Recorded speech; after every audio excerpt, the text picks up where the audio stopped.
What if I told you the secret to massive, colorful flowers isn't a chemical fertilizer, but something you usually throw away? Yes, eggshells. And when you mix them with water, farmers use this hidden trick to get unbelievable blooms. Eggshells are packed with calcium, the key mineral that builds strong stems and helps plants produce bigger flowers.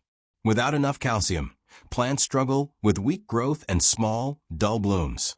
By sticking crushed eggshells in your soil, you give plants a slow, steady supply of nutrients like calcium, magnesium, and potassium.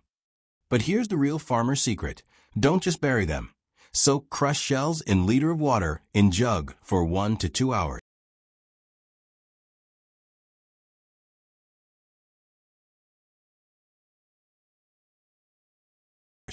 This turns into a calcium-rich eggshell tea.